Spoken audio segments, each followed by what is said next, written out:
लेकिन जो भी हो उनका थोड़ा ये हुआ है,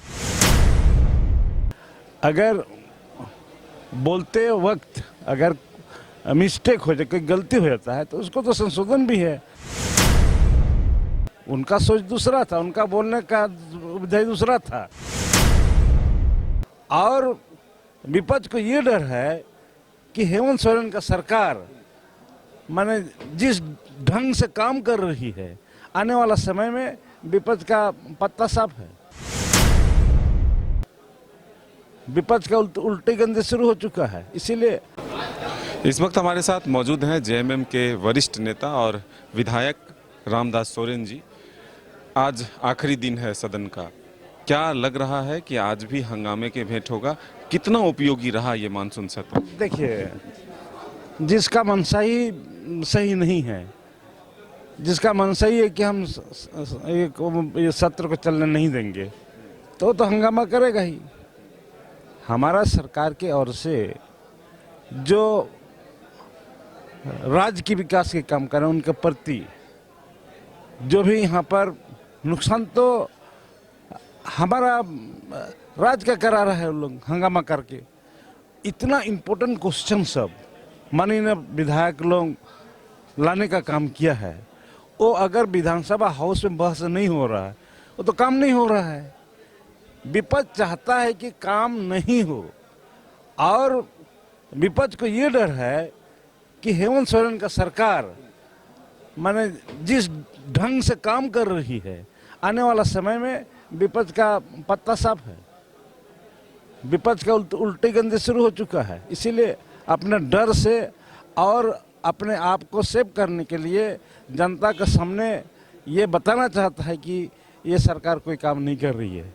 लेकिन आप तो जानते हैं कि सरकार, हमारी सरकार जो है, इतना कठिन, इतना विकट परिस्थिति में भी सरकार बनने के बाद यहाँ कोविड-19 हुआ, कोरोना हुआ, उसको भी झेलते हुए सरकार में जिस रफ्तार से यहाँ पर आगे काम करने के लिए आगे बढ़ रही है, मुझे लगता है कि आने वाला समय में ये जो 2024 का चुनाव में विपक्षी साफ हो जाएगा। बीजेपी का माने उसका माने 2 अक्षर से 3 अक्षर नहीं होगा। ये दादा, एक दिन जो कल का सदन का सत्र रहा है, जो स्थितियां सदन के भीतर बनी, आदिवासी का हितैषी कौन, दुश्मन कौन, सम्मान कौन देगा, अपमान कौन करेगा, इन सब चीज़ों में जो गया बात ये हो रहा है, जो भी है माननीय सदस्य है, विधानसभा में बोलने के लिए मौका मिलता है।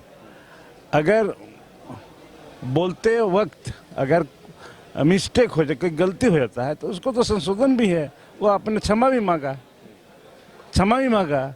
उनका सोच दूसरा था, उनका बोलने का विधेय दूसरा था।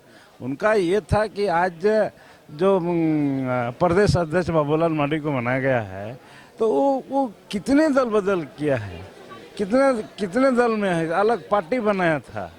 आज तक उसको विपक्ष के नेता के रूप में प्रोजेक्ट नहीं हो पाया। तो आज ऐसी आदिवासी लीडर को अगर बीजेपी यहाँ पर प्रोजेक्ट कर रहा है, तो निश्चित रूप से उसका बोलने का मतलब ये था। लेकिन जो भी हो उनका थोड़ा ये हुआ है, लेकिन उसको क्षमा खेत प्रकट किया है, उसमें तो क्षमा उसका तो कोई सजा नहीं होना चाहिए। आदिवासी समाज पर कोई इसका असर नहीं है आपके कहने से भी?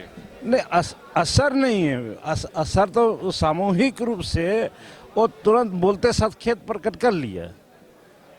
कोई अगर मान लो खेत प्रकट कर लिया, तो हम उसको कैसे मुद्दा बनाएंगे? गलती किसके नहीं होता है, चलते चलते भी आपको पैर में कभी ठेस आप खा सकते हैं। मतलब बीजेपी के पास मुद्दा नहीं है, इसलिए इस विषय के पास मुद्दा नहीं है, इसलिए इस तरह का काम कर रहे हैं। आज क्या उम्मीद है सदन में? देखिए, आज सदन जब जाएंगे तब पता चलेगा।